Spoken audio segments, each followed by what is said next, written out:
બ્રહ્મચારિणे શ્રી સ્વામિનારાયણાય નમો નમઃ. શ્રી હરિકૃષ્ણાય નમો નમઃ. શ્રી પૂર્ણ પુરુષોત્તમાય નમો નમઃ. શ્લોક નંબર 99. કન્ટિન્યુ. દશમઃ પંચમઃ સ્કંધો યાજ્ઞવલ્ક્યસ્ય ચ સ્મૃતિઃ ભક્તિશાસ્ત્રં યોગશાસ્ત્રં ધર્મશાસ્ત્રં ક્રમેણ મે. ભગવાન તો શરણાગત વત્સલ છે. ક્યારેય કોઈની ભાવ શુદ્ધિ દેખીને તે પ્રમાણે પોતાના સ્થાન કરતાં પણ વધારે પ્રીતિ આપે છે. ઉપર કહેલા 3 પ્રકારના સારમાં સારતમના રૂપમાં દશમ સ્કંધને ગ્રહણ કરવો, સારતરના રૂપમાં પંચમ સ્કંધને લેવો અને સારના રૂપમાં યાજ્ઞવલ્ક્ય સ્મૃતિને સમજણમાં રાખવી. તે 8 શાસ્ત્રોમાંથી સાર, સારતર અને સારતમને બુદ્ધિથી વિચારીને ગ્રહણ કરવાનું કહ્યું છે. પણ ઉપર કહેલા તે વેદાદિ ગ્રંથોમાં બધી રીતે જે પ્રવેશ કરી શકતા ન હોય તેમણે માત્ર દશમ સ્કંધને સારી રીતે વાંચી વિચારીને આપણે આવી જ ભક્તિ માગવી છે એમ મનમાં નક્કી કરવું. આપણે આવી ભક્તિ મહારાજમાં કરવી એવું એમાંથી ગ્રહણ કરવું એ ભક્તિશાસ્ત્રનું સાર કીધું. પંચમ સ્કંધને વાંચી વિચારીને મોક્ષને માટે ભગવાનના યોગ માટે પ્રયત્ન કરવો એમ સમજવું. મનમાં એવી શંકા થાય કે જેના મનમાં દોષ ટેળા ન હોય એવા અમે યોગાભ્યાસ કઈ રીતે કરી શકશું? તો તેવા ઉદ્વેગ સમયે બ્રહ્મવેતાઓમાં અગ્રેસર એવા યાજ્ઞવલ્ક્ય ઋષિએ કહેલી સ્મૃતિનો વિચાર વિમર્શ કરીને પોતાને યોગ્ય સદાચારમય ધર્મપરાયણ રહેવું આમ સમજવું. દશમ સ્કંધને ભક્તિશાસ્ત્ર કહ્યું છે. ભક્તિશાસ્ત્ર એટલે ભક્તિપરાયણ શાસ્ત્ર. આમાં કહેલો ભક્તિ શબ્દ તે એક પ્રકારની ભક્તિ જ છે. તેમાં કર્મયોગ આદિ અંગોની જરૂર પડતી નથી. તેમાં સાધનપણાનો ભાવ પણ નથી. તે તો સ્વયં પોતાના પ્રયોજન રૂપ જ છે. દશમ સ્કંધમાં ગોપીઓ વગેરેના ભક્તિરસનું નિરૂપણ થયું છે. તે ભક્તિરસ ભક્તિયોગ નથી. તે ગોપીઓએ યોગાભ્યાસ કર્યો નથી. ભક્તિ યોગ અને ભક્તિ રસ એ બેમાં તફાવત છે. ભક્તિ યોગ હોય તો એમાં 0થી માંડીને ઠેઠ પારાકાષ્ઠા સુધી એના પગથિયા કીધા હોય કે આ પગથિયા પછી આ પ્રમાણે કરવું, આ પગથિયા પછી આ પ્રમાણે કરવું, તો એને ભક્તિ યોગ કહેવામાં આવે છે. અને સામાન્ય માણસોને પ્રેક્ટિસ કેમ કરવી એનું બધું માર્ગદર્શન કરવામાં આવ્યું હોય તો એને ભક્તિ યોગ કહેવાય. અને આ તો ભક્તિ રસનું નિરૂપણ છે. એટલે આમાં પગથિયા કંઈ ન હોય. ગોપીઓના જેવી ભક્તિ કરવી એવું. એટલે આ ભક્તિ રસ છે. દશમ સ્કંદ છે એ ભક્તિ રસનું શાસ્ત્ર. અને બાકીના બધા હોય એ ભક્તિ યોગના શાસ્ત્ર હોય છે. નારદ ભક્તિ સૂત્ર છે કે બીજા કોઈ એવા ભક્તિ સંબંધી ગ્રંથો હોય તો એ ભક્તિ યોગ છે. નારદ ભક્તિ સૂત્ર એટલે એમાં પારાકાષ્ઠા પણ બતાવી હોય પણ છેલ્લે બતાવી હોય. શરૂઆત કેમ કરવી એમાં હોતી ત્યાંથી લઈને આગળ સુધી બતાવ્યું તો એને ભક્તિ યોગ કહેવાય. યોગશાસ્ત્ર છે એ પામર દશામાંથી સમાધિ સુધી કેમ જવું એના 8 અંગો કીધા છે. એટલે એને યોગ કહેવાય.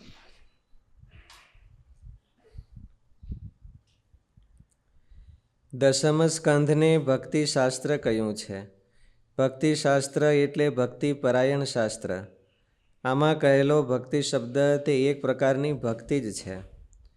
તેમાં કર્મયોગ આદિ અંગોની જરૂર પડતી નથી. તેમાં સાધનપણાનો ભાવ પણ નથી. તે તો સ્વયં પોતાના પ્રયોજન રૂપ જ છે. દશમ સ્કંધમાં ગોપીઓ વગેરેના ભક્તિ રસનું નિરૂપણ થયું છે. તે ભક્તિ રસ ભક્તિ યોગ નથી. તે ગોપીઓએ યોગાભ્યાસ કર્યો નથી. ઉદ્ધવે પણ કહ્યું છે કે વનમાં ફરનારી વ્યભિચારી સ્વભાવની આ જાતિથી હીન એવી સ્ત્રીઓ ગોપીઓ ક્યાં, અને પરમાત્મા શ્રી કૃષ્ણમાં આનો ગાઢ પ્રેમ ભાવ ક્યાં? આવો જે રૂઢ પ્રેમ ભાવ છે, યોગીઓ પણ ન કરી શકે એવો ભગવાનમાં પ્રેમ, એનો પ્રેમ ક્યાં અને ક્યાં એની પાત્રતા, એટલે બહુ જ ડિફરન્સ છે. અને પરમાત્મા શ્રી કૃષ્ણમાં આનો ગાઢ પ્રેમ ભાવ ક્યાં? આવો જે રૂઢ પ્રેમ ભાવ છે તે ભક્તિ યોગ કરતાં અધિક છે. રૂઢ એટલે કોઈ ડગાવી ન શકે, દેશ કાળ કોઈ પણ એને એમાંથી ચલિત ન કરી શકે એવો એનો ભગવાનમાં રૂઢ પ્રેમ છે. રૂઢ એટલે એનો અર્થ શું થાય? મૂળિયા નાખી ગયેલો. કોઈ મોટો વડલો હોય અને વિઘાયકમાં ફેલાયેલો હોય તો એ રૂઢ કહેવાય. એને વાવાઝોડે ઉચકાવી ન શકે. ભક્તિ યોગમાં અંતિમ વિશ્વાસની જરૂર રહે છે, પણ રૂઢ પ્રેમાનું બંધનને તેની જરૂર નથી. ભક્તિ યોગમાં વિશ્વાસ જોઈએ. રૂઢ પ્રેમાનું બંધન છે એમાં વિશ્વાસ ઓટોમેટિક આવી જાય છે. પેલા વિશ્વાસની જરૂર નથી હોતી. ભક્તિ યોગ તો સમાધિમાં સ્મરણ કરાતા એવા ભગવાનનો માનસ સાક્ષાત્કાર જ કરાવે છે. આ પ્રેમાનું બંધન તો જેનું સ્મરણ થતું હોય તે પ્રિયતમને ધ્યાનમાં બેઠા વગર પણ ચોતરફ પ્રગટ કરે છે. યોગથી જેની દ્રષ્ટિ ખુલી ગઈ હોય તેને પણ ભક્તિ યોગની અપેક્ષા રહે છે, પણ પ્રેમાંધોને તેની જરૂરત રહેતી નથી. ઉદ્વેગ અને ભયથી ભાન ભૂલેલો કંસ શું કૃષ્ણને ચોતરફ દેખતો નહીં? તે કંસ હંમેશા ઉદ્વિગ્ન ભાવથી ચક્રધારી પરમેશ્વર શ્રી કૃષ્ણને પાણી પીતા, ખાતા, ચાલતા, સૂતા અને શ્વાસ લેતા લેતા પણ સર્વ અવસ્થાઓમાં પોતાની આગળ જ દેખતો હતો. જો કંસની આવી સ્થિતિ હતી તો પછી પ્રેમાંત ગોપીઓને સર્વ અવસ્થાઓમાં શ્રી કૃષ્ણ પ્રત્યક્ષ દેખાય તેમાં શું કહેવું? એટલે જ જેને બીજા બધા ભાવ સમાપ્ત થઈ ગયા હતા એવી ગોપીઓ હંમેશા શ્રી કૃષ્ણને જ દેખતી હતી. તો આવી રીતના કોઈ અદ્ભુત ભક્તિ રસનો નિરંતર અનુભવ કરનારા ભક્તને આથી અધિક બીજું કાંઈ મેળવવાનું કે માગવાનું પણ હોતું નથી. તે આ ભક્તિને ફળ ભક્તિ કહેવાય છે. એટલે દશમ સ્કંદ તો ઉપર કહી તેવી ભક્તિને કહેનારો આપનારો છે. શ્રીહરિ કહે છે કે આવું મારું માનવું છે તો અમારા આશ્રિતોએ દશમ સ્કંદને ભક્તિશાસ્ત્રના રૂપમાં માનવો. પંચમ સ્કંદ તો યોગીઓના ચરિત્રને બતાવીને આદર્શ તરીકે ગ્રહણ કરવું, રોલ મોડેલ તરીકે ગ્રહણ કરવું. ભગવાનમાં પ્રેમ કેવો કરવો? તો ગોપીઓના જેવો થાય તો મહારાજ કે એમાંથી પછી કંઈ એને બાકી નથી રહેતું. ગોપીઓના પ્રેમમાં કંઈ અધૂરાઈ નહોતી. એવો પ્રેમ આપણે મહારાજમાં કરવો, આદર્શ તરીકે એને ગ્રહણ કરવું. પંચમ સ્કંદ તો યોગીઓના ચરિત્રને બતાવીને મુમુક્ષુઓને યોગ માર્ગ તરફ લઈ જાય છે. એટલે મારા માનવા પ્રમાણે પંચમ સ્કંદ યોગશાસ્ત્ર છે. યાજ્ઞવલ્ક્ય સ્મૃતિમાં તો સૌને માટે એક સરખી રીતે તેમના તેમના ધર્મોનું નિરૂપણ કર્યું છે. તે અંગે મારું માનવું તો એવું છે કે જે ધર્મ પાળવાથી મનમાં નિર્મળતા આવે તો તે શાસ્ત્ર તેનું મુખ્ય પ્રતિપાદન કરનાર છે. એમ સમજીને અમારા આશ્રિત મુમુક્ષુઓએ તે શાસ્ત્રને ગ્રહણ કરવું. ગોપીઓના જેવો ભક્તિ રસ કીધો તો એ સાધનથી પ્રાપ્ય છે કે બીજા કોઈ ઉપાયથી? એટલે ગોપીઓના જેવો પ્રેમ છે એ સાધનથી પ્રાપ્ય નથી, ભગવત કૃપાથી પ્રાપ્ય છે એવું શાસ્ત્રકારોએ બીજી જગ્યાએ કીધું. આમાં તો મહારાજે કંઈ એનો ઉલ્લેખ કર્યો નથી, પણ એ ભગવત કૃપાથી જ આવે છે. સાધનની લિમિટ હોય છે, એટલે સાધન કરે એના ઉપર ભગવત કૃપા થાય. એટલે ભક્તિ યોગમાં પ્રવર્તે અને પોતાથી શક્ય હોય એટલા સાધન કરે અને પછી ભગવાનને પ્રાર્થના કરે તો ભગવાન એના ઉપર કૃપા કરે ને એવો પ્રેમ એને થાય, એવું બીજા શાસ્ત્રોમાં કીધું હોય. એટલે એકલું સાધન છે એ ભગવાનની ભક્તિ કરી શકે, ઓલું આવી ભક્તિ પહોંચી શકે એવું ન કહેવાય. સાધન કરે ને ભગવાન એના ઉપર કૃપા કરે તો ભગવાનની કૃપાથી એવી ભક્તિ આવે.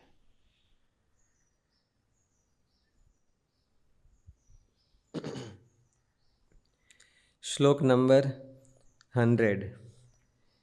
શારીરકાણાં ભગવદ ગીતાયાશ્ચાવગમ્યતામ રામાનુજાચાર્ય કૃતમ ભાષ્યમાધ્યાત્મિકમ મમ.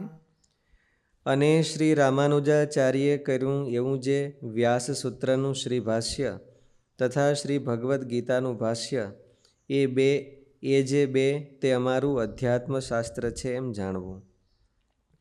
શારીરક સૂત્રનું વ્યાસ સૂત્ર, બ્રહ્મસૂત્ર, બાદરાયણ સૂત્ર અને વેદાંત સૂત્ર આવા પણ તેના બીજા નામ છે. અનેક નામો છે એના.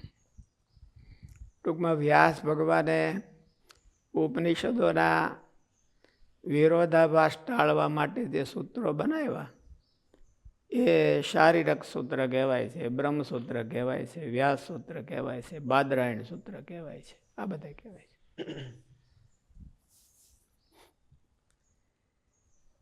શારીરક સૂત્રનું વ્યાસ સૂત્ર, બ્રહ્મસૂત્ર, બાદરાયણ સૂત્ર અને વેદાંત સૂત્ર આવા પણ તેના બીજા નામ છે.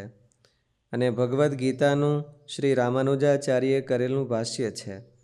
તેમાં શારીરક સૂત્રના ભાષ્યને શ્રી ભાષ્ય કહેવાય છે. રામાનુજાચાર્યજીએ કર્યું એ શ્રી ભાષ્ય કહેવાય છે. શંકરાચાર્ય જે કર્યું હોય એને શ્રી ભાષ્ય એવું નામ નથી આપ્યું, એને બ્રહ્મસૂત્ર ભાષ્ય કહેવાય છે. પણ રામાનુજાચાર્યજીએ કર્યું એનું નામ જ એને શ્રી ભાષ્ય રાખ્યું છે. જેમ શંકરાચાર્યજીના ફોલોવર હતા, એના શિષ્ય હતા, એને ભામતી રાખ્યું, એની ટીકાનું નામ ભામતી રાખ્યું. એવી રીતે રામાનુજાચાર્ય જે ટીકા કરી એનું નામ શ્રી ભાષ્ય રાખ્યું.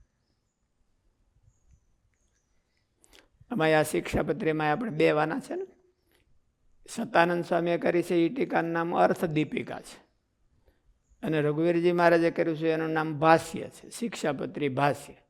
એટલે કહેવાય નકરું શિક્ષાપત્રી ભાષ્ય, પણ મોટે ભાગે તો અર્થદીપિકાની જ ટીકા થતી હોય. શ્રી ભાષ્યની ટીકા કોઈ ઓલું એનું ગુજરાતી કોઈ ભાષાંતર કર્યું નહોતું.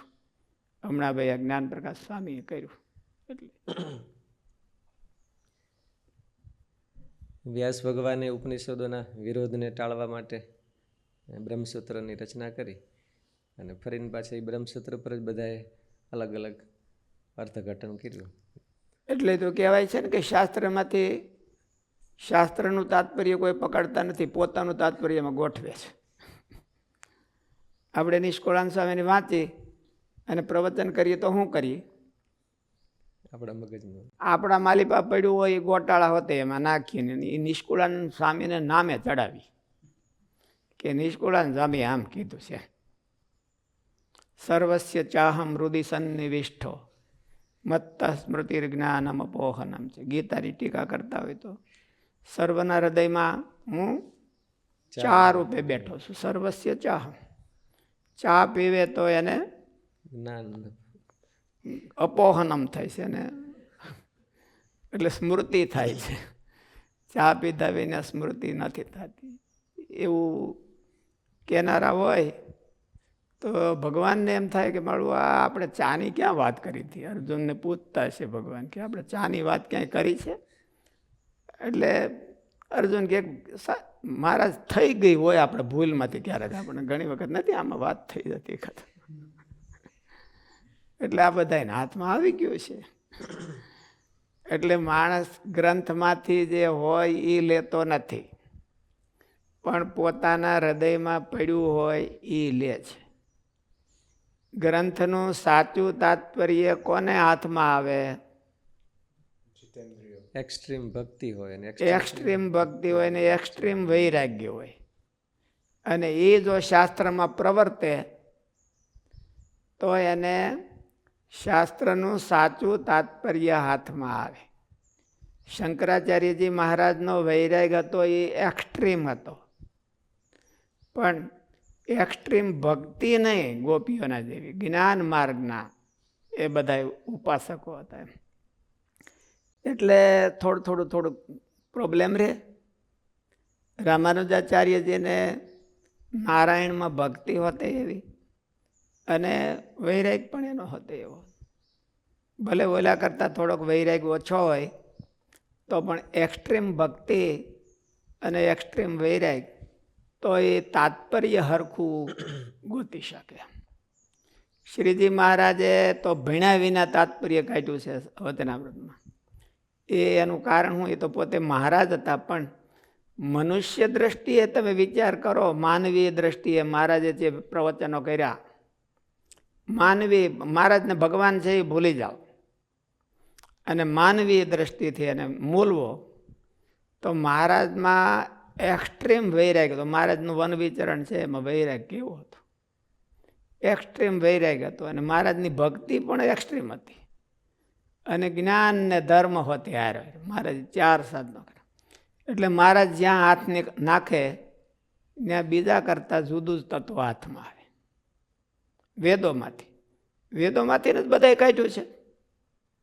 રામાનુજાચાર્યજી હોય, વલ્ભાચાર્યજી હોય, શંકરાચાર્યજી હોય, મધ્વાચાર્યજી હોય, ચૈતન્ય મહાપ્રભુ હોય, એણે બધાને પોતપોતાના અભિપ્રાયો પ્રગટ કરવા માટે પ્રસ્થાનત્રયનો આધાર લેવો પડે.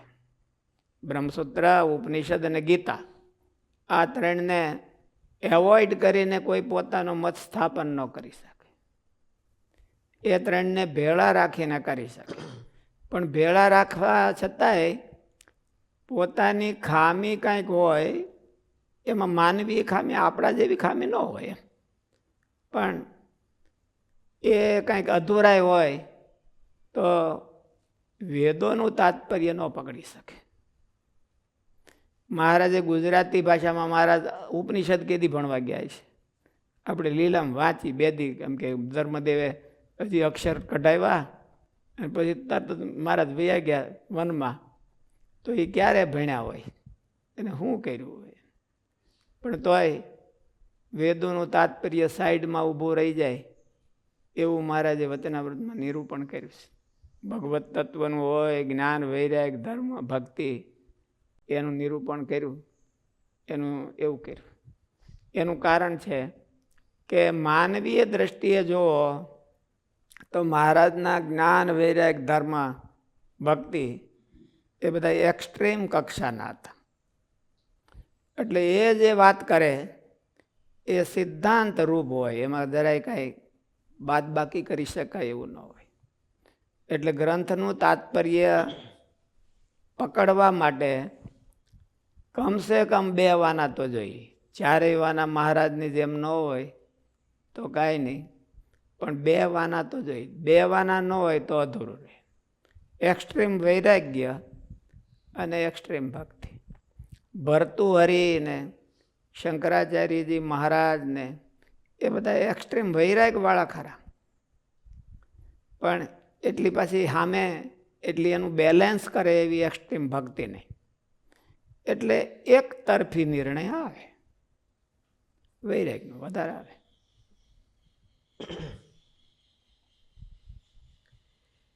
ભાષ્યનું લક્ષણ આવું છે કે જેમાં સૂત્રના એટલે અર્થને વૈરાગને વચનામૃતને સમજવું હોય તો પહેલાં આપણે ભગવાનના જેવી ભક્તિ અને મહારાજના જેવો વૈરાગ કમસે કમ એને સમજવાના ટ્રાય કરવી જોઈએ. ત્યાર પછી આપણે વચનામૃતમાં હાથ નાખીએ તો આપણને સારું તત્વ હાથમાં. મહારાજને જે કહેવું છે મહારાજનું તાત્પર્ય છે. એટલે મહારાજનું તાત્પર્ય કાઢનારા ગોપાળાનંદ સ્વામી, ગુણાદિતાનંદ સ્વામી, મુક્તાનંદ સ્વામી, એ બધા મહારાજનું તાત્પર્ય કાઢનારા પાછા એ આમાં એવા ને એવા હતા. વૈરાગ ને ભક્તિને એમાં કાંઈ ખામી નહોતી. એવા હતા. એટલે એ મહારાજનું તાત્પર્ય બરાબર કાઢી શક્યા. આપણે અત્યારે પછી સભા ભેળી થતી હોય તો નથી, સંતો હમણાં તો નથી, પહેલાં એક વખત સભા થઈ હતી સંતોની મહાસભા. એમાં પ્રશ્ન નીકળ્યો હતો કે શિક્ષાપત્રીના બધા શ્લોકો અત્યારે યુઝમાં ગણાય નહીં, આઉટડેટેડ થઈ ગયા હોય. જેમ ગાડીમાં સ્પીડોમીટર હોય, એમાં અટાણની સારી ગાડીઓ હોય એમાં તો 200-250 કિલોમીટરની સ્પીડોમીટર આપ્યું હોય, પણ એટલી હકાય નહીં રોડ ઉપર. એમ શિક્ષાપત્રીના 212 શ્લોકો છે એ બધા અટાણે પાળી ન શકાય. બધું આખી સ્પીડ થોડી હાંકવાની હોય દરરોજ. આ વેતું કર્યું કે સીધી 240 ઉપર મૂકી દે. પ્લેનને જરૂર હોય, ગાડી ન હોય. એટલે એવી ચર્ચાઓ થાય છે. એ વૈરાગ્ય શૂન્યતામાંથી નીકળેલી છે, શિક્ષાપત્રીમાંથી નથી નીકળેલી, પામર દશામાંથી નીકળેલી હોય છે. પામર હોય એવી વાતો કરી છે કે મહારાજના શિક્ષાપત્રીના શ્લોકો ફેરવવાની જરૂર છે, બધાએ પાળવાની જરૂર હોય નહીં. કળિયુગના ધર્મ જુદા, ઓલા ધર્મ જુદા, 200 વર્ષ પહેલાના ધર્મ જુદા, અટાણના જુદા. એ પામર દશામાંથી એ પ્રગટ થાય છે. આવી ચર્ચા હોય.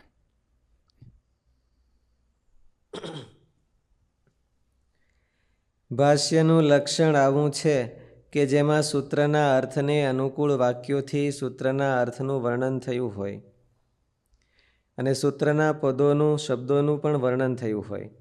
તેને તેના જ્ઞાતા વિદ્વાનો ભાષ્ય કહે છે. મૂળ શ્લોક શું છે એમાં? શ્રી ભાષ્ય સંજ્ઞા ભાષ્ય. સૂત્રાર્થો વર્ણ્યતે યત્ર વાક્યૈ સૂત્રાનુસારિભિઃ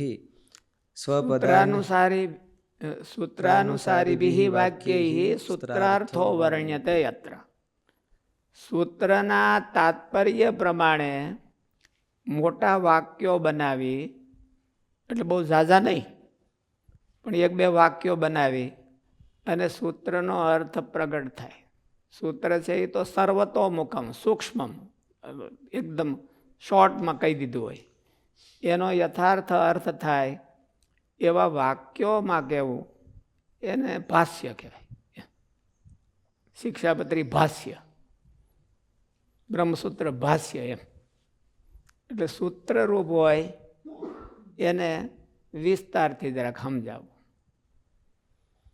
સૂત્રાર્થો વર્ણ્યતે યત્ર વાક્યૈ સૂત્રાનુસારિભિઃ સ્વપદાની ચ વર્ણ્યન્તે ભાષ્યમ ભાષ્ય વિદો વિદુઃ. એમાં એક શબ્દનું હતી પછી વ્યાખ્યા કરવામાં આવી હોય. એક શબ્દની વ્યાખ્યા કરવાની. ધર્મો જ્ઞેય સદાચારા, તો એ મહારાજે સૂત્ર મૂક્યું છે. પછી એમાં સદાચાર એટલે હું, આચાર એટલે હું, સદાચાર કોને કહેવાય, ધર્મ કોને કહેવાય, પછી બધા એનું સંકલન કરીને એનો એક અર્થ હું પ્રગટ થયો એવું વર્ણન કર્યું હોય તો એને ભાષ્ય કહેવાય. અને એ શિક્ષાપત્રી ભાષ્યમાં એવું કર્યું છે.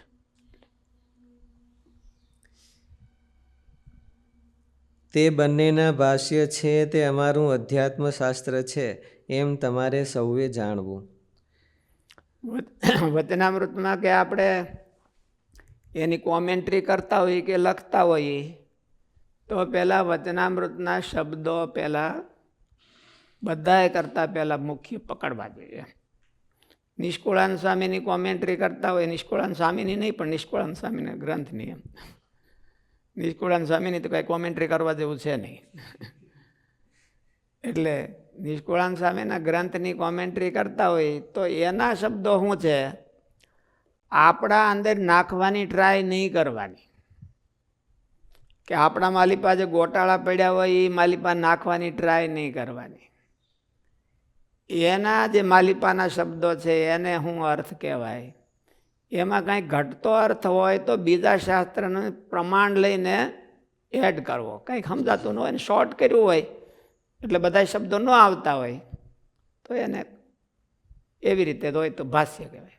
આધુનિક ભાષામાં એને કોમેન્ટ્રી કહે છે. તે બંનેના ભાષ્ય છે તે અમારું અધ્યાત્મશાસ્ત્ર છે એમ તમારે સૌએ જાણવું. આ ભાષ્યોમાં મારા અભિમત ભગવાનના સાકારપણાનું વિશેષ પ્રતિપાદન કરેલું હોવાથી જ સત્સંગી જીવનમાં એવું લખ્યું છે કે શરૂઆતમાં આનો અભ્યાસ કરે તો એની બુદ્ધિ જડતાને ભક્તિથી વાસિત થાય. શાસ્ત્રનો અભ્યાસ કરે તો જડતા ન આવે. પણ રામાનુજાચાર્યની ટીકાનો અભ્યાસ કરે, આ ગીતામાંનો ને બ્રહ્મસૂત્રનો, તો એની બુદ્ધિમાં ભક્તિથી વાસિત થાય, તો એની બુદ્ધિમાં ભક્તિ આવે. રામાનુજાચાર્યજીએ શ્રી ભાષ્યનું મંગળાચરણ શું કર્યું? અખિલ ભુવન જન્મ સ્થેમ બંગાદી લીલે વિનત વિવિધ ભૂત વ્રાત રક્ષેક દીક્ષે શ્રુતિ શિરસી વિદીપ્તે બ્રહ્મણી શ્રી નિવાસે ભવતુ મમ પરસ્મિન શેમુષી શેમુષી ભક્ત. મારી બુદ્ધિ છે એ ભગવાનની ભક્તિ રૂપ થાવ. એના હૃદયમાં જ એ પડ્યું છે કે બુદ્ધિમાં ભક્તિ ઓતપ્રોત થઈ જાઓ, ભક્તિથી નીતરતી બુદ્ધિ મારી થાવ. એમાં હજી એને શરૂઆત કરતા પહેલા જ રામાનુજાચાર્યજી ભગવાનને પ્રાર્થના કરી છે. બ્રહ્મણી શ્રી નિવાસે ભવતુ મમ પરસ્મિન શેમુષી ભક્તિ રૂપા. મારી બુદ્ધિમાં ભક્તિ નીતરો અને પછી હું એની ટીકા કરું, પછી એનું ભાષ્ય કરું, તો ભગવાન રાજી થાય એવું થાય. ભક્તિનું નામ હોય ન હોય અને એનું ભાષ્ય કરવા જાય તો મહારાજની નિષ્ઠાનું નામ ન હોય અને મહારાજના વચનામૃતની કોમેન્ટ્રી કરે. નિષ્કુળાનંદ સ્વામીને 12મો ચંદ્રમો હોય આને, અને નિષ્કુળાનંદ કાવ્યનો ટીકા કરવા જાય તો નિષ્કુળાનંદ સ્વામી રાજી થાય એવું ન થાય.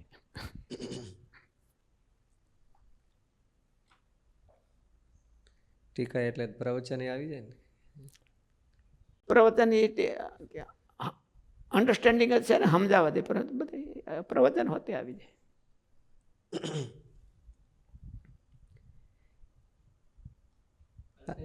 કલ્પેશ ભગતનો પ્રશ્ન છે કે એક્સ્ટ્રીમ ભક્તિ અને એક્સ્ટ્રીમ વૈરાગ્ય કેમ આવે? મહેનત મળે કરવા એટલે આવે. મહેનત કરવી જોઈએ. આપણે કંઈક ટાર્ગેટ બાંધી અને મહેનત કરવા મળે તો આવે. એમ તો જાણે આવતી તો હોય આપણી બાજુ આટા મારે, પણ અંદર નો એન્ટર થાય, આપણે એને એક્સેપ્ટ ન કરી, આમંત્રણ ન દઈએ તો એમ. એટલે મહેનત કરે તો આવી જાય. આ ભાષ્યોમાં મારા અભિમત ભગવાનના સાકારપણાનું વિશેષ પ્રતિપાદન કરેલું હોવાથી જ આ બંને ભાષ્ય મારું અધ્યાત્મ શાસ્ત્ર છે. માટે તમારે સૌએ તેનું અધ્યયન, શ્રવણ, અર્થચિંતન આદિ કરવું. શ્લોકમાં ભાષ્યને રામાનુજાચાર્યકૃત આવું વિશેષણ આપ્યું છે. આથી તેમની અન્ય ભાષ્યોમાં અરુચિ છે તે સૂચિત થાય છે એમ સમજવું. શ્રી ભાષ્ય ઉપર અનેક ટીકાઓ થયેલી છે. એમાં ગીતા ઉપર તો આખી દુનિયામાં પાર ન આવે, ગણતરી ન થાય એટલી ટીકાઓ થઈ છે. અને એ ટીકાઓ કરીને બીજું શું કરે છે કે પોતપોતાના અભિપ્રાયો ગીતાને નામે એટેચ કરે છે. ગીતામાં છોડી દે કે ભાઈ આ ગીતા શ્રી કૃષ્ણ ભગવાને આમ કીધું છે, પણ એવું શ્રી કૃષ્ણ ભગવાને કીધું ન હોય, કીધું હોય પોતે. એટલે ગીતાના નામે હવને બધી હાલે એમ. એટલે એટલી બધી ટીકાઓ છે. એટલે મહારાજે એવું કીધું કે બધી ટીકાઓમાં અમને રસ નથી, અમને એક આની ટીકામાં જ રસ છે. કારણ કે આની ટીકા ભક્તિએ યુક્ત છે, ખાલી ફિલોસોફી નથી. ખાલી કોરી ફિલોસોફી હોય એટલે એને મહારાજે શુષ્ક જ્ઞાની કીધા છે. શુષ્ક જ્ઞાન એટલે કોરી ફિલોસોફી મહારાજને ગમતી નથી. ભક્તિથી નીતરતી ફિલોસોફી હોય તો એ મહારાજને ગમે.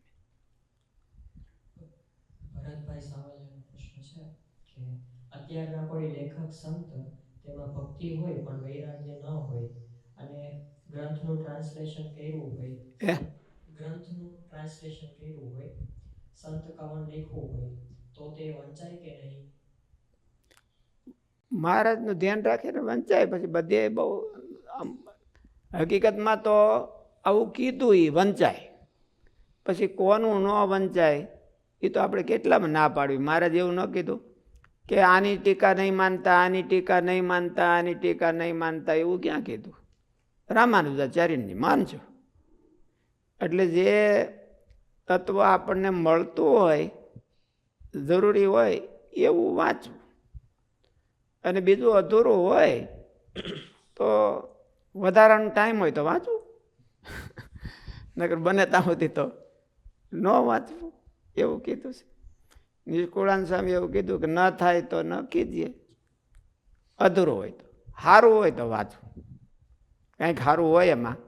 ઘણી વખત આપણે સાંખ્ય સૂત્રને ભણીએ છીએ, પણ સાંખ્ય સૂત્ર કંઈ સંપૂર્ણ ન કહેવાય મહારાજની દ્રષ્ટિએ અને મોટા આચાર્યની દ્રષ્ટિએ. તોય આપણે સાંખ્ય વાંચીએ છીએ. શું કરવા? કે એમાં જે દેહથી એપાર્ટ થવા માટેની જે યુક્તિઓ કીધી છે એ બહુ સારી કીધી છે. એ પછી બીજી જગ્યાએ નથી કીધી. એટલે એટલા માટે પણ આપણે વાંચતા હોઈએ છીએ. એટલે એની કોઈ માસ્ટરી હોય અને એ આપણે વાંચીએ અને તો વાંધો નહીં, પણ એ આપણને ખબર હોવી જોઈએ કે આની માસ્ટરી આમાં છે, તો એ વસ્તુ જ ગ્રહણ થવી જોઈએ. માસ્ટરી ન હોય અને આપણે બીજી ગ્રહણ કરી લઈએ તો એવું ન કરાય. એન્જિનિયર હોય અને ડૉક્ટરીમાં ડાપણ કરતા હોય તો એની દવા આપણે લેવાય નહીં. બોલી પ્રિસ્ક્રિપ્શન એન્જિનિયરે લખી દીધું હોય તો એ પ્રિસ્ક્રિપ્શન લઈ તો કોરોના વળગે અમુકનો, કોરોના જાય નહીં. એટલે જેની જે માસ્ટરી હોય અને એને કર્યું હોય અને એને આપણે વાંચીને આપણા ધ્યાનમાં હોય તો બહુ વાંધો નહીં. પણ ઘણી વખત ભેળસેળ હોય તો માસ્ટરી ન હોય તો આપણે ઘણી વખત આ પ્રશ્ન થાય છે ને, આચરણમાં બહુ સારા હોય અને મહારાજનો આ જે જ્ઞાન છે, મહારાજનો મત ને એમાં હાજા ફાળ હોય અને આચરણમાં બહુ આમ કે ટોપ હોય, ટોપ લેવલનું આચરણ સારું હોય, તો પછી શું કરવું?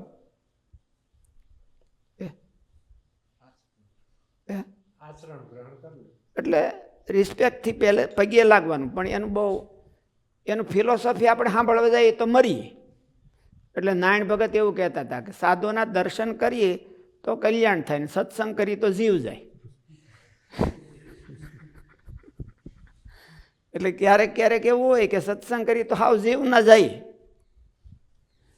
પણ જો દર્શન કરીએ તો પુણ્ય સારું થાય. એને પગે લાગીએ અને એ છેટેથી તો પુણ્ય સારું ઘણું થાય, કારણ કે આ લુગડામાંથી જ પુણ્ય ખરે છે. એની માલિપા તો ક્યારેક હોય કે ન હોય. લુગડા તો મહારાજના છે ને, એટલે એમાંથી પુણ્ય ખરે. એટલે ઘણી વખત ધ્યાન રાખવું પડે કે એની કઈ વાતની માસ્ટરી છે. એ વાતની માસ્ટરી હોય ને એમાં આપણે કાંઈ વાંધો નહીં, એને રિસ્પેક્ટ દેવામાં, માન દેવામાં. પણ એટલું બધું સાવધાની બધાને હોય નહીં. એટલે શાસ્ત્રકારોએ છેટું રહેવાનું કીધું. બાકી વાંધો નહીં કાંઈ, એનો ગુણ હોય એ લેવો જ જોઈએ આપણે. એનામાં ગુણ હોય તો એ લેતો, એનો વાંધો નહીં. પણ એનો ભાગ ત્યાગ કરવાની કેપેસિટી અધ્યાત્મમાં નથી હોતી, લોકમાં હોય. બધી લોકમાં બધા એન્જિનિયર હોય તો કે ન મનાયો, એનું પ્રિસ્ક્રિપ્શન થોડું અહીંયા હાલે ડૉક્ટરનું. અને ડૉક્ટર હોય એ બિલ્ડિંગમાં મને એમ કહેવા કે ભાઈ તમારે અહીંને આટલા હરિયા નાખો ને આટલા હરિયા નાખો. એ ઓપરેશન કરીને પિંડીમાં નાખવાનું હોય તો તમને કે પૂછવાનું હોય, કે અહીંયા કોલમમાં નાખવાનું હોય ત્યાં ન પૂછવાનું હોય કે તમને.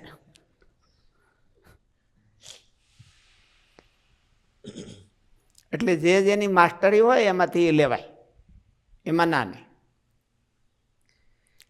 ભાષ્ય. ઉપર કયા તે પ્રમાણરૂપ ગ્રંથોમાં વ્યાસ સૂત્ર તથા ભગવદ્ ગીતાના તાત્પર્યનો નિર્ણય કરવો હોય ત્યારે શાંકર ભાષ્ય કે બીજું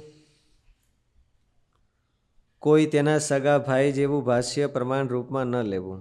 સગા ભાઈ જેવું હોય ઘણી વખત. કે એને મળતું જ હોય. આ બીજા જે મધ્વાચાર્યજી મહારાજ, વલ્ભાચાર્યજી મહારાજ, એ બધા એના ભાષ્યો છે એ ભક્તિ માર્ગવાળા છે, એટલે એમાં પછી ભક્તિ હોય છે. પણ તોય હકીકતમાં તો રામાનુજાચાર્યજી મહારાજની ભક્તિ અને વલ્ભાચાર્યજી મહારાજની ભક્તિ તો એક્સ્ટ્રીમ કોણ કહેવાય? વલ્ભાચાર્યજીની ભક્તિ. વલ્ભાચાર્યજી મહારાજની ભક્તિ એક્સ્ટ્રીમ કહેવાય. તો એ મહારાજ તત્વ નિર્ણય એની પાસે ન લેવા જાઓ એવું કીધું. એની જે સેવા રીતિ છે એ લઈ લેવાની, એનું મહારાજે ભલામણ કરી કે સેવા રીતિ છે એ ગ્રાહ્ય તદુદિત વહી, એની જ ગ્રહણ કરવી, બીજાની ન કરવી. એમ કે ભગવાનની સેવા કેમ કરવી, ઠાકોરજીની સેવા કેમ કરવી. ભગવાનની સેવા એટલે નાના ઠાકોરજી, લાલજી, લડ્ડુ ગોપાલ, એની સેવા કેમ કરવી, એને ક્યારે લાડવો ફાવે ને ક્યારે શું ફાવે એ એમને પૂછવા જવાનું, એમ કંઈ ના નહીં. એટલે એને પણ તત્વ નિર્ણયમાં એક્સ્ટ્રીમ ભક્તિ છે તો એ ન ગ્રહણ કરવી, એ એના ભાઈ જેવું કહેવાય. એના ભાઈ કરતાંય મધ્વાચાર્યજી મહારાજની એની ટીકા છે એ તો એ લોકો બધા વિશિષ્ટાદ્વૈતને માને છે, તો પણ એની ના પાડી. એને પોતપોતાના નોખા ભાષ્યો કર્યા છે તો એને ન માનવા અને આને જ માનવું. ક્યારેક ફેર પડી જાય, સમુદ્રમાં વહાણ હાલ્યું જતું હોય અને 2 અંશનો એંગલ ફેર થઈ જાય તો 200-400 ગ્રાઉનું ફેર પડી જાય. જવું હોય અમેરિકા ને આફ્રિકા પહોંચી જાય, એટલે એવો ફેર પડી જાય સમુદ્રમાં. એમ થોડોક એંગલ ફેર હોય તો પણ જાજો ફેર પડી જાય. એટલે મહારાજે એક્યુરેટ કહી દીધું કે આને ગ્રહણ કરવું, બીજા એના ભાયા તો હોય તો એનો ગ્રહણ કરવું. ઉપર ભગવદ્ ગીતા છે એ તો અધ્યાત્મ શાસ્ત્ર છે. ભગવદ્ ગીતા છે એ અધ્યાત્મ શાસ્ત્ર છે, પણ અત્યારે આ જમાનામાં ઘણા લોકો એને મેનેજમેન્ટના સંદર્ભમાં લેતા હોય. એ તો સારું કહેવાય. અધ્યાત્મને કાંધ ન મારે અને મેનેજમેન્ટ એટલે તો સારું. ભગવાનનું મેનેજમેન્ટ જેવું છે એ શ્રી કૃષ્ણ ભગવાને મેનેજમેન્ટ કર્યું એવું તો કોણ દુનિયામાં કરી શકે? તો સારું કહેવાય. એમાંથી સારો અર્થ લેતા હોય તો બધોય લેવાય. કારણ કે એને કાંઈ અત્યારના મેનેજમેન્ટવાળા છે એ તત્વ બાબતમાં કાંઈ હળી ન કરતા હોય એટલે લેવાય. અને બીજા બધા છે એ તત્વમાં હળી કરીને પછી પોતાનું ઓલી સ્કિલ નાખતા હોય, એટલે પોતાની સ્કિલ નાખે પણ તત્વમાં હળી કરીને નાખે તો ન લેવું. માન્યતામાં આપણા સંપ્રદાયમાં જ ગણાય છે, એના આચરણો બહુ સારા હોય, એકદમ એક્સ્ટ્રીમ હોય, જે મૂળ સંપ્રદાયમાં ન હોય એવા એક્સ્ટ્રીમ હોય.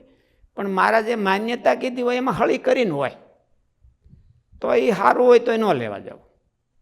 સારું હોય કે આપણને એમ થાય કે આ લીધા જેવું છે, બહુ સારું, આપણા કરતાં સારું છે, પણ તો એ ન લેવા જવું ત્યાં.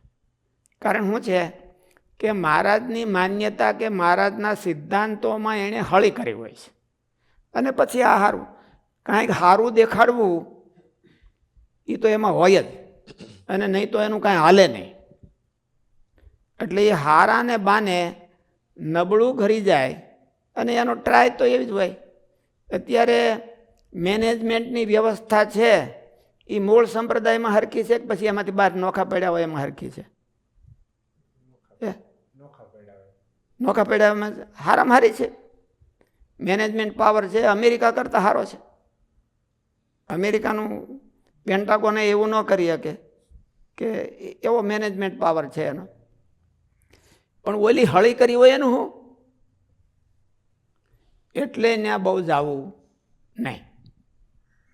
એટલે બીજા ઘણા હોય કે મહારાજની માન્યતામાં બીજી હળી કરી હોય અને ધર્મ નિયમ છે એ બહુ સારા હોય.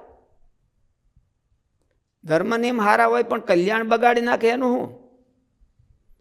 માન્યતા ધર્મ નિયમનો રોલ છે એ 25% ગણવામાં આવ્યો છે અને માન્યતાનો રોલ 75% ગણવામાં આવ્યો. આપણી માન્યતા ન ફરે કાંઈ. આપણે હારા હોય બધાય તો આપણી માન્યતા પકડી રાખી હોય એ જ હોય. પછી ભગવાન આવે તોય ન માની, પછી ભગવાન આવે તોય ન માનીએ આપણે કંઈ. મહારાજે તો ઘણી ટ્રાય કરી અને 2000 સાધુઓ હતા, પણ બધાની માન્યતા ફેરવી ન ગયા. 5-10 જણાએ જ માંડ કમિટમેન્ટ કર્યું કે મહારાજ તમે કહો એ રાત ને તમે કહો એ દિવસ. મુક્તાનંદ સ્વામીને મહારાજ કહે કે આ હું, તો કે મહારાજ એ રૂમાલ. મહારાજ કે એમ કે તલવાર કઈ છે, તો કે હા મહારાજ જો અડી હોય તો માથું પાડ્યો નાખે, માથું કાપી નાખે એવી તલવાર છે. તો એવું મનાય? હાયા કહેતોય ન મનાય. પણ એ તો મુક્તાનંદ સ્વામીને મનાય. મહારાજે પાછું પૂછ્યું કે મુક્તાનંદ સ્વામી તમે એમને એમ કહો છો કે પછી હાયા કરો છો? ના મહારાજ, સમજીને કહું છું. કેવી રીતે સમજીને? કે એક કોઈ ભગવાન છે, એને તરવાર આ સૃષ્ટિ કરી ત્યારે તરવારમાં એવી શક્તિ મૂકી કે માથું કાપી નાખે. હવે એનો એ ભગવાન છે એ એમ કે મારે આને લઈને અહીં ફેરવવું છે, તો કોઈક મા બાપ હોય ને એનો છોકરો હોય ને એનું નામ એને પિન્ટુ પાડ્યું. હવે પિન્ટુ એને ગમતું નથી ને હવે ટીંકુ કરવું તો એને કોણ ના પાડે? પેપરમાં હોતે આપીને બધું કરીને પાસપોર્ટ હોતે બદલાવી નાખે. એનો જ છોકરો છે ને, એટલે બીજાના છોકરાનું નામ ફેરવા જાય તો. એટલે મુક્તાનંદ સ્વામીએ કીધું કે મહારાજ કે હું સમજીને કહું છું કે એક કોક ભગવાન છે એને મનમાં આજે એમ થયું કે આજ રૂમાલમાં આવી શક્તિ મૂકી તો ભલે ને મૂકે, આપણને શું વાંધો? આપણે હા પાડવાની. એટલે એવું થાય નહીં. આપણું આચરણ સારું હોય, એમાં સારા આચરણવાળા તો મૂકે જ નહીં કોઈ વાતે. એના કરતાં કોઈક લાલચું હોય ને એને એની પાસે કામ લેવું સારું. લાલચું તો હાલે કંઈ લઈ જા, 10,000 રૂપિયાનું હું કહું એમ કંઈ, અને ઓલો કાંઈ ન લેતો હોય એ નહીં થાય. તમે કયો એ નહીં થાય. અમારું ક્યાંક રહેવું જોઈએ. એટલે આપણે ગુરુકુળમાં આ બધા સંચાલકો છે, એનો પ્લસ પોઈન્ટ ને માઇનસ પોઈન્ટ શું? કાંઈ લેતા નથી એ પ્લસ પોઈન્ટ છે, અને કાંઈ લેતા નથી એ માઇનસ પોઈન્ટ છે. કાંઈ લેતા નથી એટલે ફેરફાર કાંઈ ન કરે, અને કાંઈ લેતા નથી એટલે આપણને બખા કે 1 લાખનો પગાર ન દેવો પડે, 1 લાખનું કામ કરે પણ ફેરફાર કાંઈ ન કરે. આપણે કહીએ કે નહીં તમે આમ કરો, આમ એડમિશન કરો અને છોકરામાં આવા સંસ્કાર કરો, ન થાય. તમને ખબર ન હોય. અમે કામ કરીએ તે અમને ખબર હોય કેમ થાય છે કામ. એટલે પ્લસ પોઈન્ટ ને માઇનસ પોઈન્ટ આમ આવું હોય છે. એટલે હારાનો માઇનસ પોઈન્ટ. એક વખત એક આ ઓલી નોટબંધી થઈ ત્યારે એક છાપામાં લેખ આવ્યો હતો, કાળા નાણાંની ધોળી સાઈડ. કાળા નાણાંની ધોળી સાઈડ. તો એને ઓલું કર્યું, નોટબંધી કરીને 2000ની નોટ ઉલાળી નાખી. તો એ હંધાઈની પાસે કોઈની પાસે પૈસા ખૂટ્યા જ નહીં, અને બધા કાઢવા જ મળ્યા. અને ઓલું ડાઉન આવ્યું હતું, મંદી આવી હતી, તો એ મંદીની ધોળી સાઈડ ભારતમાંથી હંગર્યા હોય એ પૈસા મળ્યા બધા બહાર કાઢવા. કારણ કે એ કાળું નાણું જ હંગર્યું હોય, અને એની ધોળી સાઈડ કાળમાં કાયમ આવે, એની ધોળી સાઈડ. ક્યારે બહુ મુશ્કેલી હોય ત્યારે કાયમ આવે એ ધોળી સાઈડ. કાળા નાણાંની ધોળી સાઈડ હંગરી રાખ્યા હોય અને ઓલું બધું જપ્ત કરી લે તો કાંઈ વાંધો નહીં. શાક લેવા જવું હોય તો અમારે ચેક નહીં દેવો પડે, ઘરમાંથી કાઢો. તો ડોસીઓ એ કાઢ્યા હતા 500-500ની 2,000ની નોટો, ઢગલા બંધ. એના ધણીઓ બધા નિહાલ થઈ ગયા કે મળો આ તો સારું, નકર કોઈ દી બતાવત જ નહીં. કારણ કે એને બધી સાઈડમાં બધું ભેળું કર્યું હોય ને, અને 2,000ની નોટ બધી બંધ થઈ ગઈ. એટલે એ જ આવ્યું કે આને બદલાવી દો નહીં, એટલે તમારી પાસે એટલા બધા પડ્યા હતા તો એટલે એને બધાને ફાયદો થઈ ગયો. એટલે આ કાળા નાણાંની ધોળી સાઈડ ને ધોળા નાણાંની કાળી સાઈડ. એટલે ક્યારેક સારા માણસો હોય એની માન્યતાઓ લેવા જેવી હોય નહીં. એટલે એ ધ્યાન રાખવું જોઈએ. આચરણ અતિ ઊંચું હોય તો પણ માન્યતા મારા જ પ્રમાણે ન હોય. ત્યારે માન્યતા મારા જ પ્રમાણે ન હોય તો ડરવું જોઈએ, એને રિસ્પેક્ટ દેવું જોઈએ. એના આચરણને રિસ્પેક્ટ ન આપીએ તો આપણે ઓલું કહેવાય. આચરણ આપણે એના જેવું આચરણ ન કરી શકતા હોય અને આપણે રિસ્પેક્ટ ન આપીએ તો ઠીક નહીં. પણ એની માન્યતા હોનાની હોય, એનું આચરણ હોનાનું એટલે માન્યતા હોનાની, એવું ન માની લેવાય. એટલે મહારાજ એવું કીધું કે બીજી ટીકા એના ભાઈની હોય તોય ન માનવી, એવું કીધું. આમાં ટીકા હોય એમાં ભાયાત ટીકા,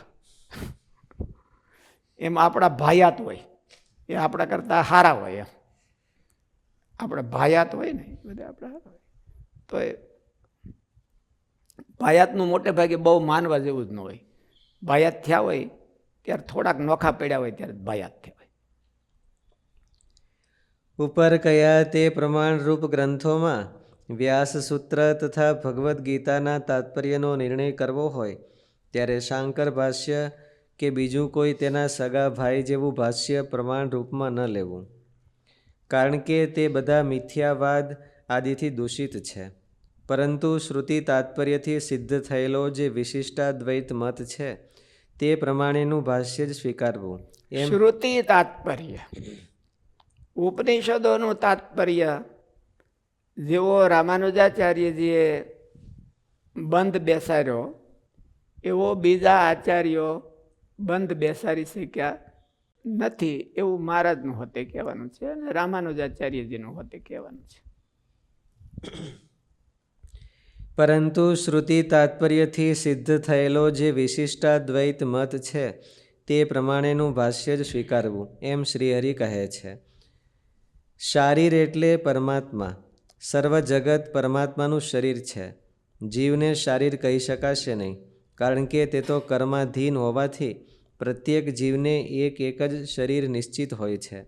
એટલે અસંકોચ ન્યાયથી શારીર શબ્દ મુખ્ય રૂપમાં પરમાત્માનો જ બોધ કરાવે છે. તમામ જગત જેનું શરીર છે એને શારીર કહેવાય. પરમાત્મા શારીર એટલે પરમાત્માનો પર્યાય છે. અને શારીરક એટલે શારીરનું નિરૂપણ જેમાં થાય છે એ ક એટલે વાળો, ક એટલે વાળો. શારીરનું નિરૂપણ જેમાં થાય છે એવું, એટલે શારીરક ભાષ્ય. કારણ કે તે તો કર્માધીન હોવાથી પ્રત્યેક જીવને એક જ શરીર નિશ્ચિત હોય છે. એટલે અસંકોચ ન્યાયથી શારીર શબ્દ મુખ્ય રૂપમાં પરમાત્માનો જ બોધ કરાવે છે. એટલે શારીર પરમાત્માને કહે છે.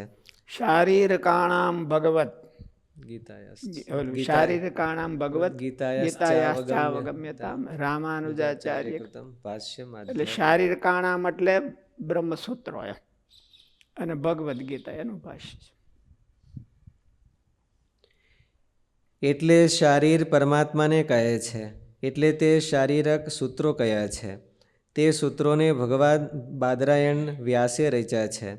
અથવા તો બ્રહ્મ જિજ્ઞાસાથી લઈને અનાવૃત્તિ શબ્દાત સુધીના સૂત્રો છે. આ સૂત્રોને જ વિદ્વાનો શારીરક મીમાંસા કહે છે. એટલે એ વાત નિશ્ચિત છે કે સૂત્રોનું હાર્દ રહસ્ય અભિપ્રાય શારીર પરમાત્મા છે. પરબ્રહ્મના ઉપરયુક્ત શારીર ભાવનું જે વાસ્તવમાં ખરેખર સમર્થન કરતા હોય તે જ સૂત્રોના આશય રહસ્યને સમજનારા ગણાય. પરંતુ જે લોકો અવાસ્તવિક રૂપમાં વ્યવહારિક સત્તા માત્ર જ માનતા હોય તેમને સૂત્રનો આશય અભિપ્રાય જાણનારા કેમ કહી શકાય?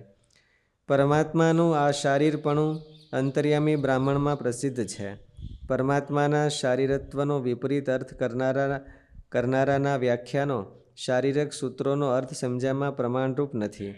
તેથી ભગવદ્ રામાનુજાચાર્યે કરેલા વ્યાખ્યાન શ્રી ભાષ્ય પ્રમાણે જ આ સૂત્ર ગ્રંથનો અર્થ સમજવો અને રામાનુજાચાર્યના વ્યાખ્યાનથી જ અંતર્યામી બ્રાહ્મણથી જાણેલા અને સર્વ જગત જેનું શરીર છે એવા પરબ્રહ્મ પરમાત્માની પ્રાપ્તિ થશે અને એટલે મહારાજનો અભિપ્રાય હોય, મહારાજ વિશેની માન્યતા હોય, તો નિત્યાનંદ સ્વામીની માન્યતા હતી મહારાજ વિશે, ગોપાળાનંદ સ્વામીની માન્યતા મહારાજ વિશે હતી, કે નિષ્કુળાનંદ સ્વામી ને ગુણાતીતાનંદ સ્વામીની માન્યતા હતી, એવી માન્યતા હોય એ આપણે માનવી.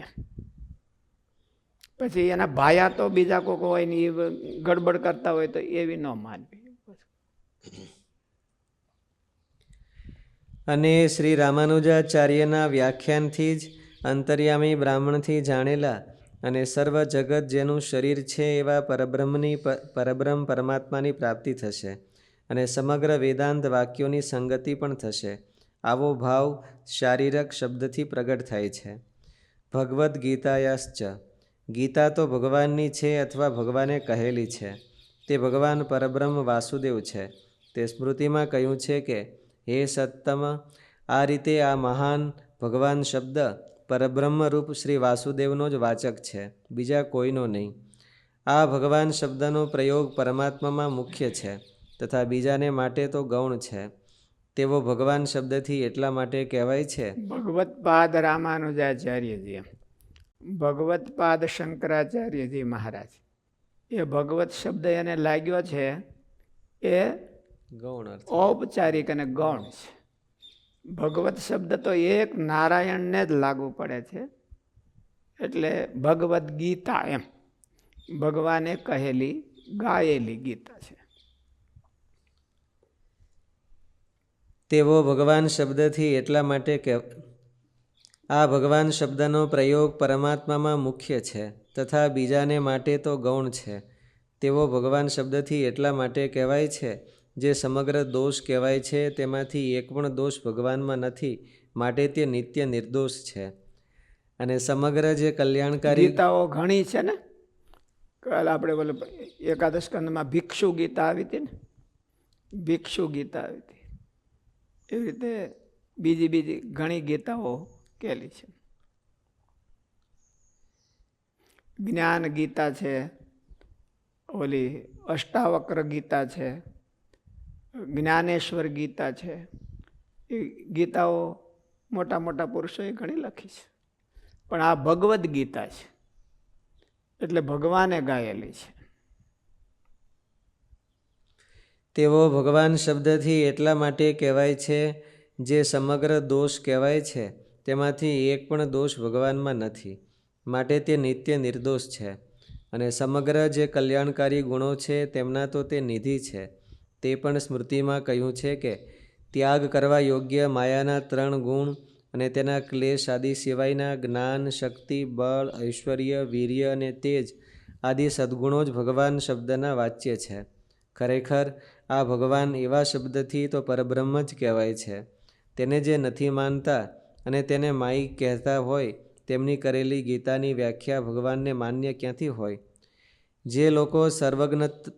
જે લોકો સર્વજ્ઞત્વાદી અનેક કલ્યાણ ગુણયુક્ત પરબ્રહ્મને માનતા હોય તેમણે કરેલી આ ભગવદ્ ગીતાની વ્યાખ્યા ભગવાનને માન્ય હોય છે. ભગવાન શ્રી રામાનુજાચાર્યે ઉભય લિંગાધિકરણમાં તેનું સમર્થન કર્યું છે. તેથી ભગવદ્ રામાનુજાચાર્યે કરેલું ગીતા ભાષ્ય જ ભગવાન શ્રી હરિને માન્ય છે તેવો તેમનો આશય છે. જો કે શારીરક મીમાંસા તથા ગીતાના વ્યાખ્યાન રૂપે લખાયેલા કેટલાક ગ્રંથો છે પણ તે યથાર્થ રૂપમાં આત્મ સ્વરૂપનું જ્ઞાન કરાવતા નથી. શ્રીમદ રામાનુજાચાર્યે રચેલું ભાષ્ય જ આત્મ સ્વરૂપનું યથાર્થ જ્ઞાન કરાવે છે. એટલે તે જ ભાષ્ય આધ્યાત્મિક છે એમ મારું માનવું છે. અધ્યાત્મ શાસ્ત્રો દ્વારા પ્રતિપાદ્ય એવો જે હું તે મારો આ આશય સમજવો, તેમાં પ્રમાદ કરવો નહીં. સહજાનંદ સ્વામી મહારાજની જય.